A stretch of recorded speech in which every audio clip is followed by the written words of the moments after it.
Sometimes I feel like the band, the Foundations, who created that wonderful ditty that has been so popular at Wisconsin football games, should cut old Scary Alvarez into the revenue stream on these every time I do it, because it's been kind of my theme song.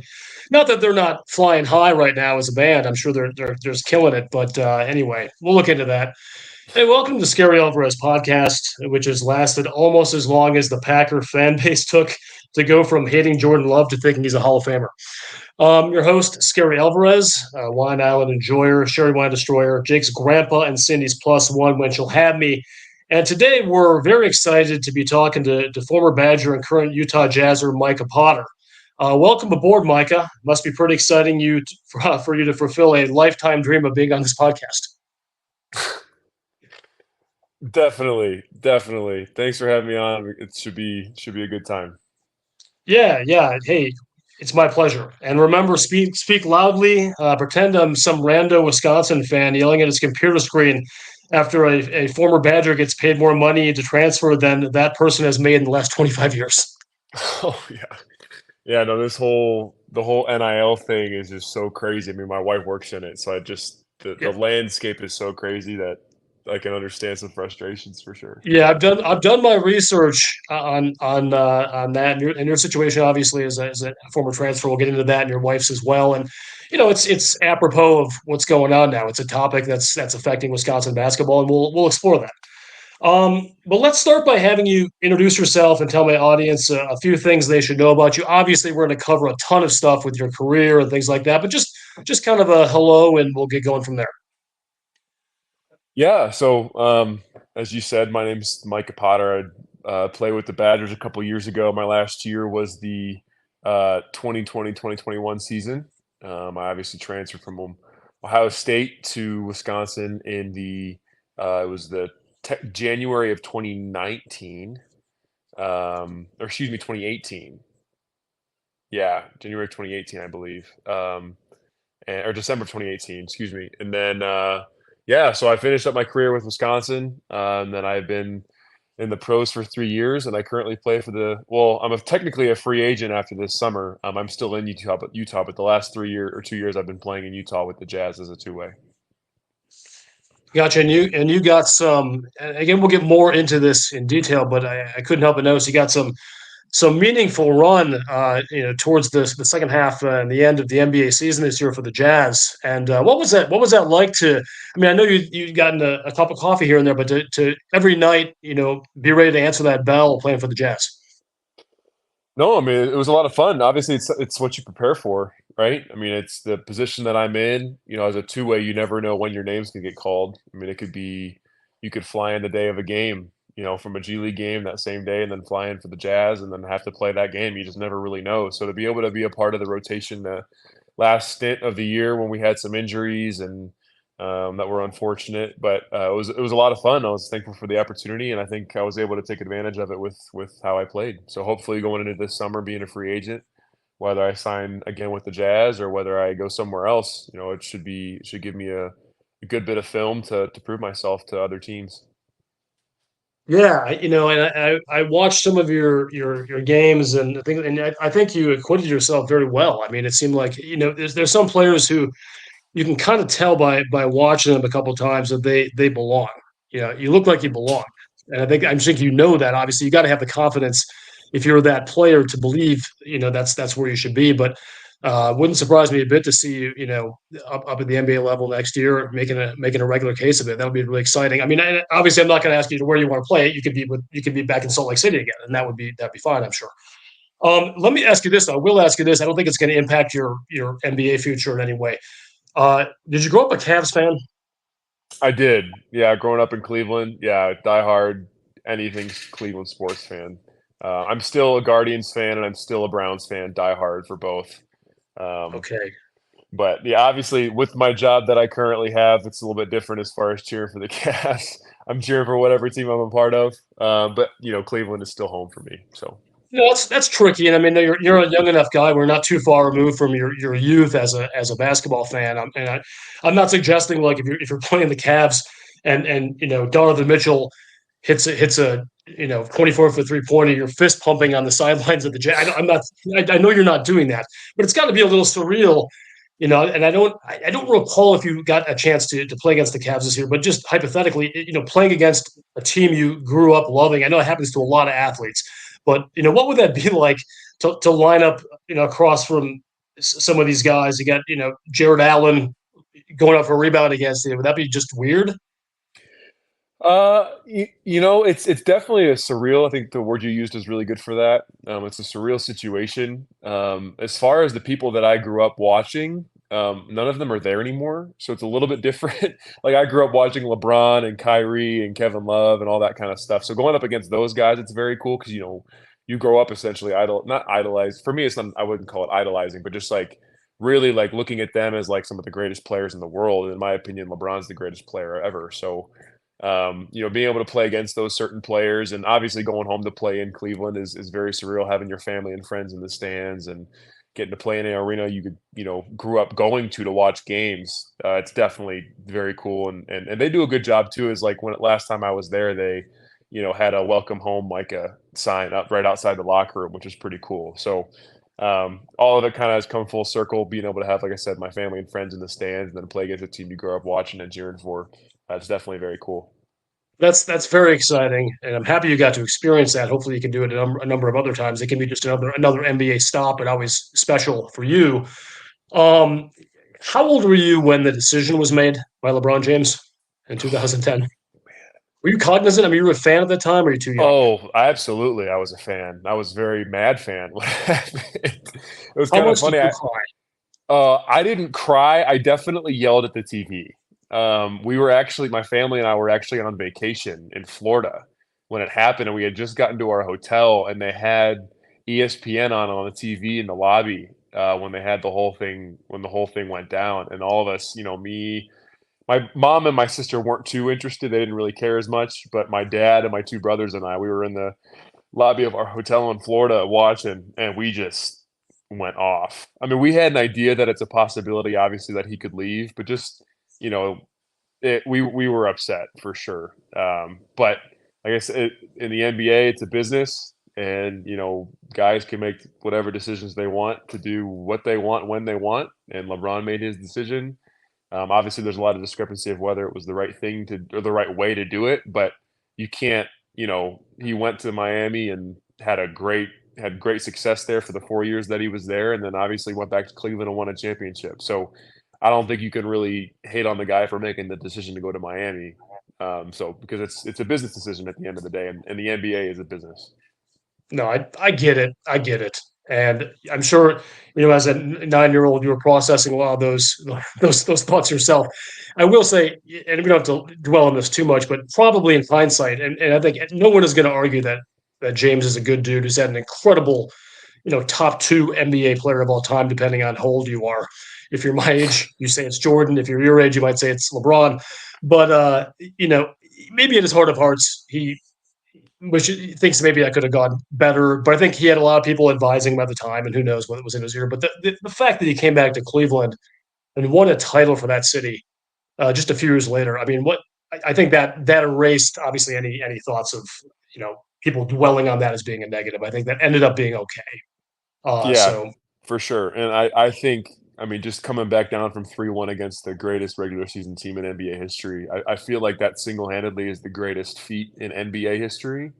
As far as any individual player and obviously basketball is a team sport, but just the idea of like him being able to bring a team back, and it was Kyrie and Kevin Love and the other guys as well, but LeBron being able to bring a team back from being down 3-1 and beat that Warriors team, it was, in my opinion, the greatest feat of any NBA player in NBA history. So I think it definitely, you know, was able to heal the wounds that previously were created from the decision for sure. no, it was fun. Even as a as a Bucks fan, that was still fun to watch. I mean, Mhm. there's no question, it was fun to watch. Okay, so well then I teased this a little bit, but LeBron James, Michael Jordan, Frank Kaminsky, greatest basketball player of all time. Go. Frank. I've met Frank once. He's a really good dude, but he doesn't LeBron, in my opinion, it's like LeBron 1, Jordan 2. And again, you say based on eras or whatever, we can get into a very long argument of why I think LeBron's better than Jordan. But they're both. It's almost like a 1A 1B type thing for a lot of people. But yeah, I think LeBron's the greatest player of all time. But Yeah, Frank, you could argue, is the greatest Badger of all time, or he at least had the greatest single season as a Badger in Wisconsin history. Frank's incredible. We'll get him on the Yeah. show eventually. I'm going to use you as a reference. Hope you don't mind. Yeah. I will say, Jordan's Space Jam, in my opinion, was superior to LeBron's, but that's I not the agree. only parameter. I agree with that though. I actually I haven't even my wife's seen the LeBron Space Jam. I have not, and that tells you the quality of the movie.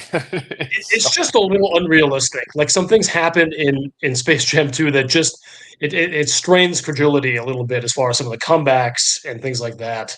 I just gotcha. didn't see LeBron doing that. It's fine. Yeah. I just pretended he was drunk or something, making it whatever. Okay, so pretended whatever. So I heard that you grew up in Mentor, Ohio. Please tell me all about Mentor. Yeah. So Mike, I'm just kidding. So we're not going there. okay. So this is a tough one, and it may be a little bit difficult for you, but I do need an honest answer. What did it feel like to be an Ohio State Buckeye? I know you were there for portions of 2 seasons. I Is mean, that are you just gonna cut me off again? And be like, we don't care, or no? That was my one cutoff until probably like okay, 5 more minutes. okay, all right. Well, I mean, growing up, I grew up an Ohio State fan. So when I first committed, it was like a dream come true.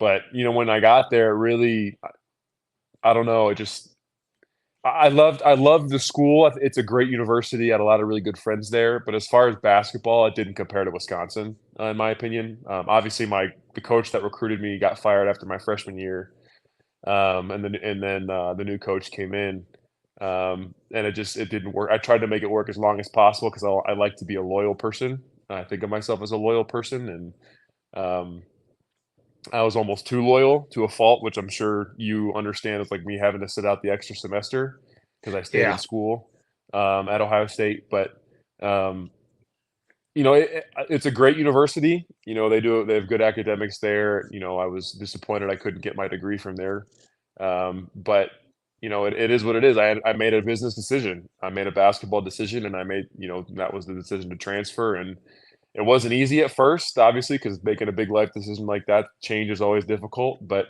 in the end, like it was one of the best decisions of my life to go to Wisconsin. I liked everything about Wisconsin more than Ohio State. Like the school, the fans, the basketball program, you know, the city of Madison compared to Columbus doesn't even compare. Whether it's just as a city or as a college town, it blows Columbus out of the water. The people of Wisconsin. I obviously met my wife in the transfer process of going to Wisconsin, and so it was. Ohio State. It's a good school, and I enjoyed the school side of it for the most part, and the people side of it for the most part. But as far as basketball, it was a situation where I needed to move on, and I definitely made the right decision in doing so. love it. And I'll take. I mean, some of those absolute ringing endorsements of not only Madison but the university, the Mhm. athletic department, the basketball program, and by the extension, the coaching staffs, things like that. I mean, For sure. it's not. I'm not shocked to hear it. Actually, you hear it from anyone who goes here. But and Ohio State's no shrinking violet. That's a hell of a school with an incredible athletic department, and Columbus is a real nice city too. So that's really high praise for Madison and for the university to hear someone who's experienced both of those things feel so strongly about Madison. Yeah, Um, absolutely. so you mentioned transferring, and now you had to. It was a different time and a different place. Not so long ago, but it feels like 1,000 years ago. And you had to sit out an extra semester because of an NCAA ruling. And I know you don't want to be selfish about this but we're all human beings here. What is it like to see kids in this day and age? I know your wife works for NIL, but we're gonna take this completely out. Just you as a player who went through this, just being able to go wherever they want, 5 schools in 4 years, 6 schools in 5 years. I know that's not most of the kids and what they're doing, but what the landscape, this Wild West landscape that we have now with transfer portal NIL, compared to how you were. Where do you come down on the state of affairs? So it's such a unique situation, right? So I definitely think that the student athlete should be able to make money off of their name, image, and likeness. I was a big supporter of that before, it became legal. However, there is a lot of craziness that goes on. Like you said, there's certain kids that go 4 schools, in 5 years or whatever, or just, and sometimes it could be a good, transferring is a good thing. Like for me, it was a great thing, and I was able to do it once.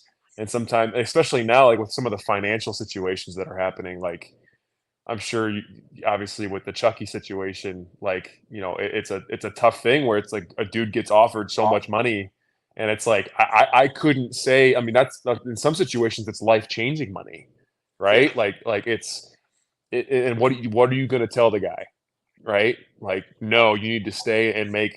Again, I have no idea what the NIL situation is at Wisconsin or Louisville or Kansas or whatever, or any of the big blue bloods or whatever. I just know that he was offered a lot of money.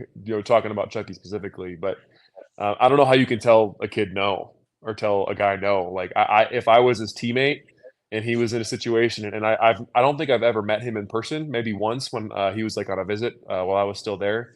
But I don't. As far as what I've heard from my former teammates that have played with him, he's an incredible human being. And it's like if a guy like that gets offered a crazy amount of money, like I don't know that I would be able to tell him to not take it. You know what I mean? I completely, Um, completely. so it's as far as like what I believe, like I think guys should be able to make, and guys and girls should both be able to make money off their name, image, and likeness. But I do think having some regulations could help and kind of keep everything a little less chaotic. But again, like I'm only a couple years removed, but I'm very far removed from the situation. And my wife knows so much more about the space than I do. But it's a situation where that in my opinion, it's becoming very much like professional basketball or professional sports in general. And it's like almost, I feel like in order to have it be a situation where it's more realistic, it's like you have to have contracts and not just like NIL contracts with companies or collectives like with schools, which essentially is what your, letter of intent is. But but also it's like, I don't know. I feel like some regulation would definitely help. Yeah, that's all well said, Micah. And go back. We'll kind of unpack some of the stuff you just went into. You mentioned Chucky. Let me bring it back specifically to the Wisconsin basketball program. I'll betray some of my biases in this. I am a huge Chucky Hepburn fan, and I have.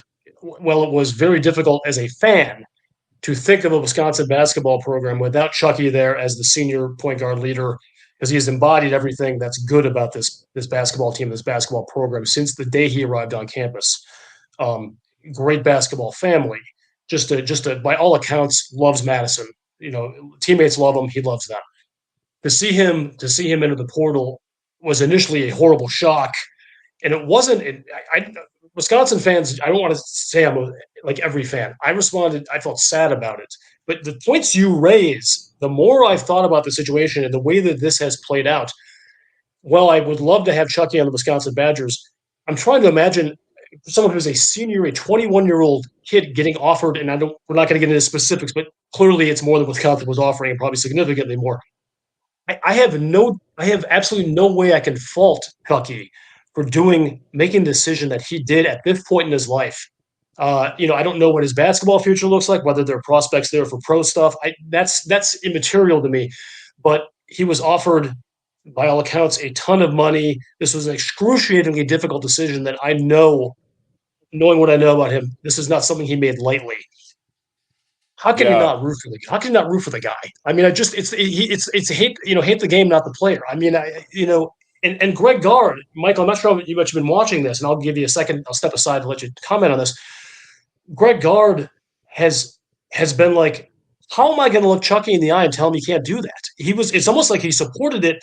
At the same time, Coach Gard knows that he doesn't have the same resources. We can get into this too a little bit to compete with the Kansases and maybe even the Louisvilles of the world.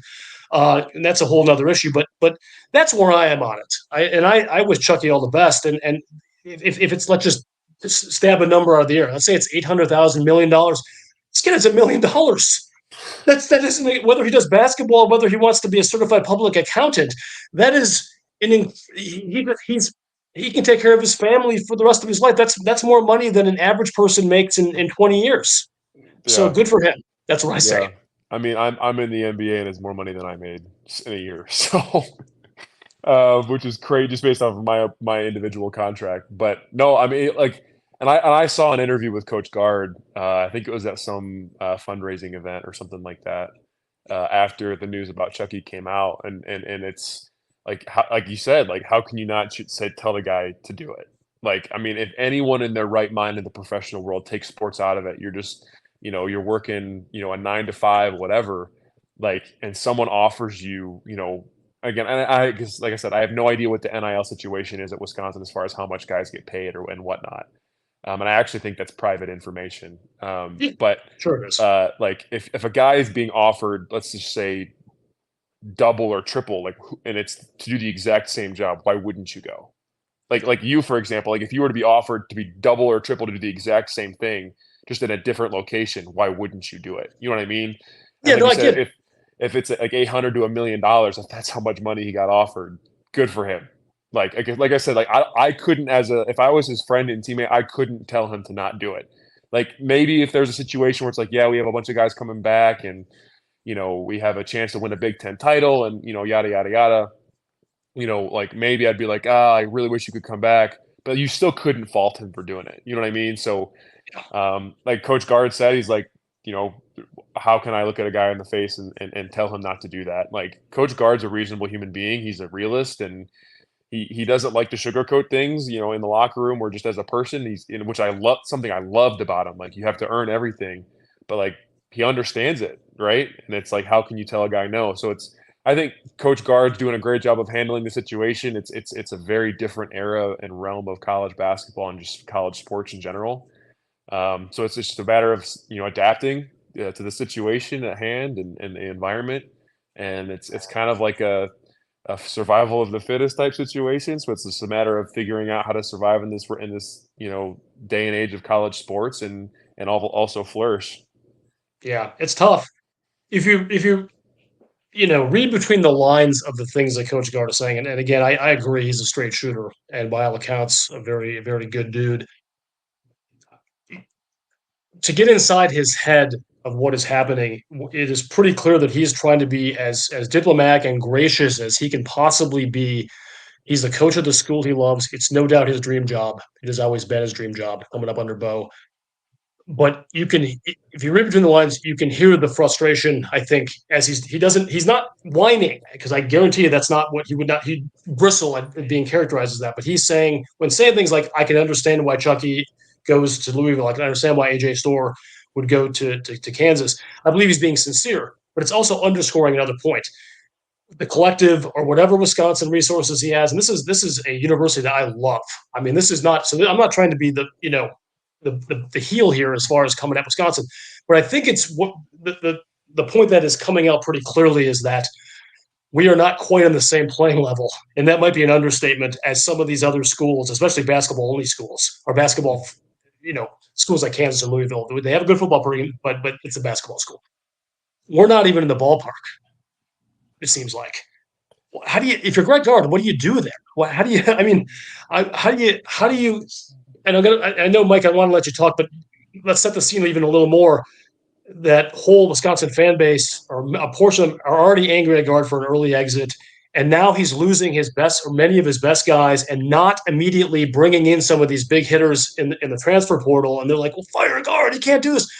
I think this is a case where Gard is doing some of his most difficult coaching and planning of his entire career by a wide margin, trying to get kids in here to replace these kids who left with whatever the financial situation that he has. I'm kind of throwing 100 different questions at you, but what's kind of, your thought on this and where the future of Wisconsin basketball can go and where Coach Gard can go in this situation? Yeah, well, just to put it out there, I think the whole Fire Guard crew is ridiculous. Agreed. And again, like even if you were a part of it, like everyone has a right to their opinion, and fans, like the fans are the reason the program exists, essentially, right? Like, and they deserve to be what's his name? The coach of the Steelers, Mike Tomlin said, I think it was in an interview, like a post game interview last season. He was like, like it is our job to make sure that the fans are fat and sassy, right? Like fat and happy, like Ooh, I like. like that, Michael. So Let me stop you. Let me stop you real quick, just to give you, because you answered a question. I feel like I'm going to forget this if I don't say it. I'm routinely eviscerated on Twitter and on in other platforms for being too blindly pro guard. Okay, I've been the anti-fire guard guy. I've not been. I won't say would never criticize coach. He's a coach. I mean, every coach. I don't want to portray it as that. I think there's some questions about some things that happened, and that's okay. But no, just so you know who you're talking to here. I'm routinely pilloried for being too pro guard by someone who some rando who peaked as a third string JV forward in 1988 who thinks they know better. So anyway, please continue. You had some momentum there, and I hate to break it.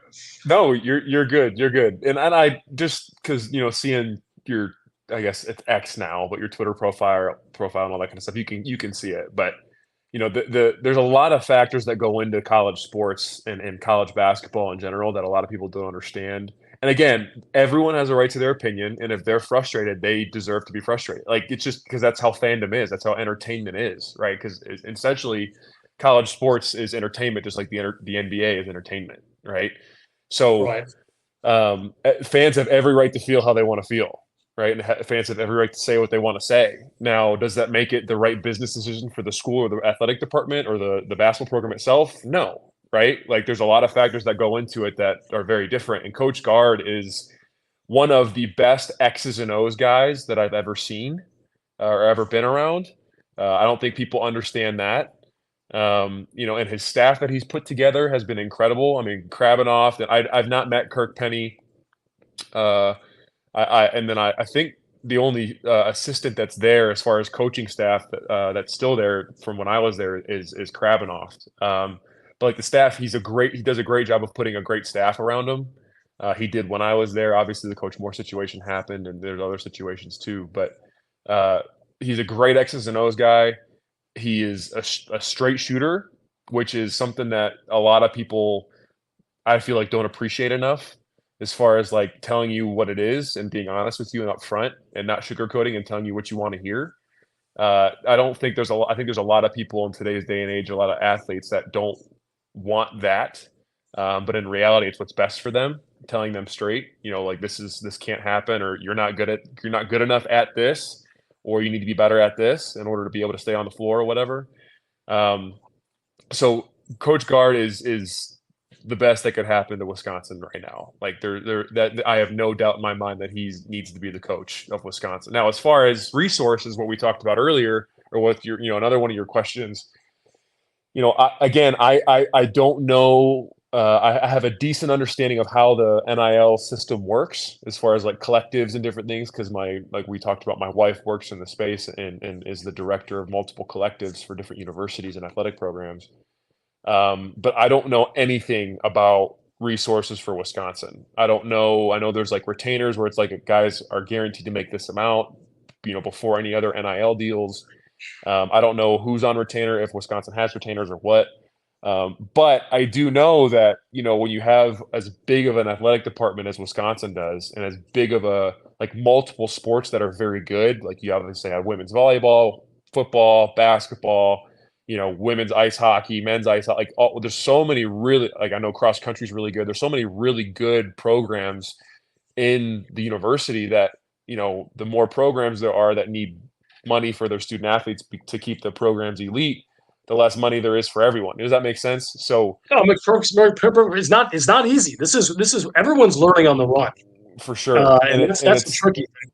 And it's like my dad was talking about it too. Just the whole situation of like sometimes like you think you're prepared, but you're really not, because it's such a new environment that it's almost like you think you have enough money raised for something, but then in reality you don't. And like you have no idea. It's impossible to predict how much you really need, because who would have thought that? And again, I'm super happy for Chucky.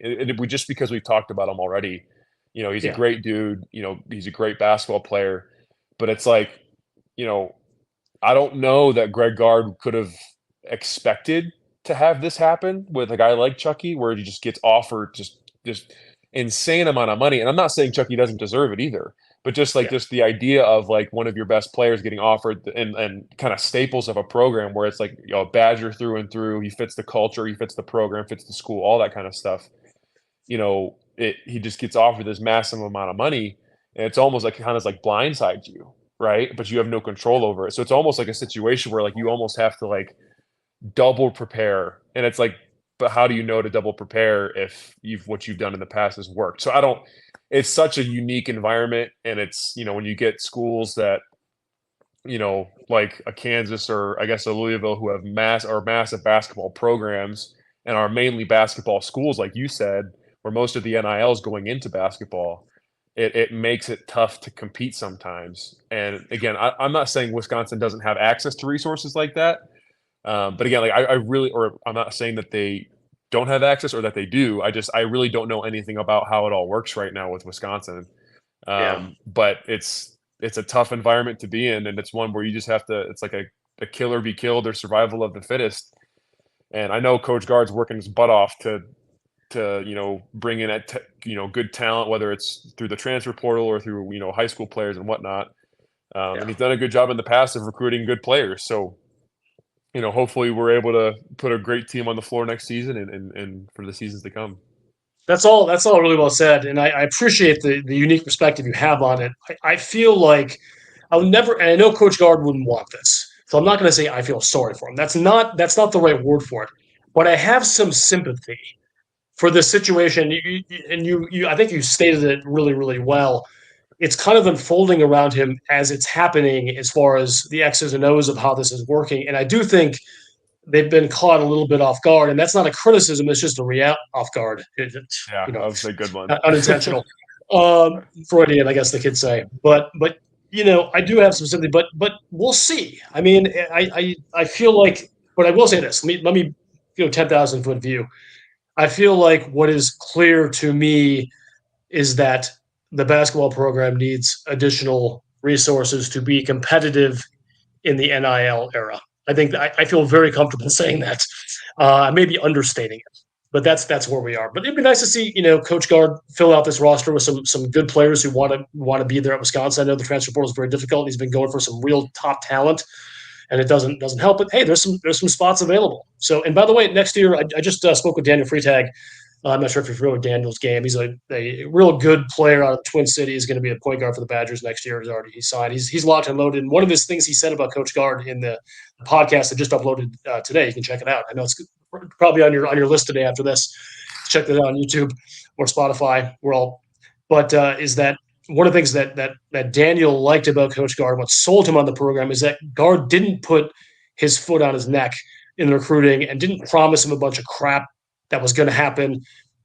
He treated him with respect, and it seems like maybe a lost art, and maybe that's not the way for most kids today. These kids today, shaking my fist, but for that kid, the right kid, it's going to sell your program on to someone who could have gone anywhere. I mean, this is a real good player, and he speaks incredibly highly. This is someone who, by his own admission, is a huge Chucky Hepburn fan. He talks to Chucky, he talks to AJ. He's talking to these guys throughout the process, guys who have left, and he's still a Badger. So, well, it's going to be interesting to see what happens with Coach Gard, with the NIL, and with all this stuff going forward. But I appreciate the perspective. We're going to pivot here to a couple other things, little less gravity on some of these things as we wind up the podcast today. You did mention your wife was a volleyball player. I think it was at University of Chicago. Loyola.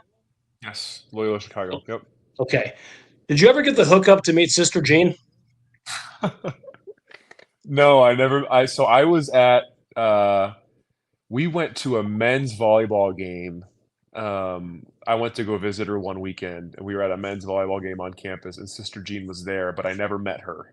So I got to see her in person, but I never met her. She was, they were wheeling her around in her wheelchair down by the locker room. By the entrance to the locker room. So I got to see her, but I never met her in person, which, okay. I've been meaning to get her down to one of my wine islands to party down a little bit with her, maybe up to Ibiza with Calvin Harris and some of the guys I hang with. But yeah, I will say this, though.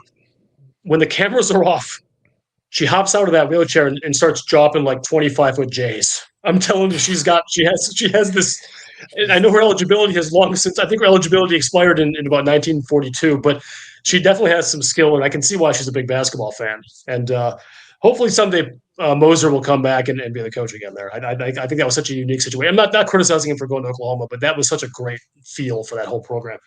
Okay, we're going to play a word association game as we finish up here, and I want to know what immediately comes to your mind when I say the following things. This is the part where hopefully it embarrasses you in some way or catches you off guard. We've already touched on some of these guys, but I'm going to say Brad Davison.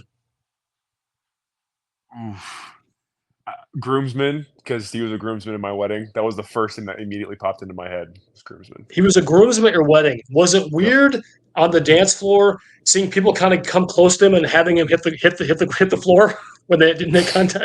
Was that an unusual situation? Good one. No, I mean, come on.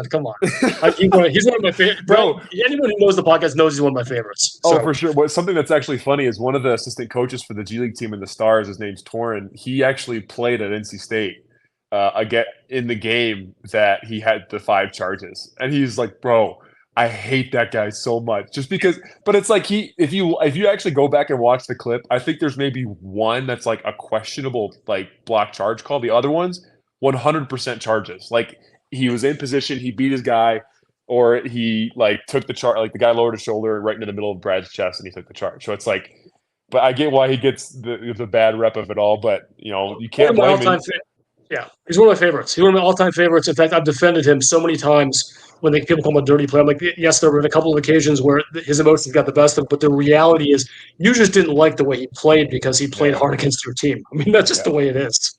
For sure. That's great. Jake Ferguson.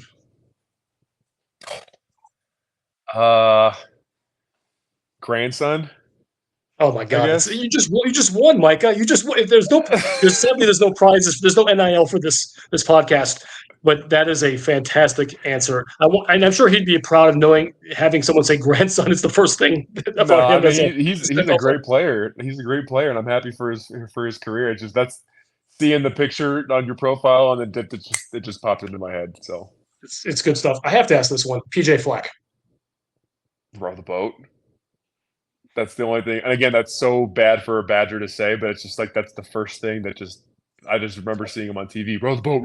Like row the boat. If your team is 3 games under 500 after 7 years at the school, he's rowing it. He's rowing it perfectly. In fact, I popped in a very expensive Spanish sherry when I saw that the Gophers gave him a contract extension. I think that's a wonderful news for the Badgers. Yes.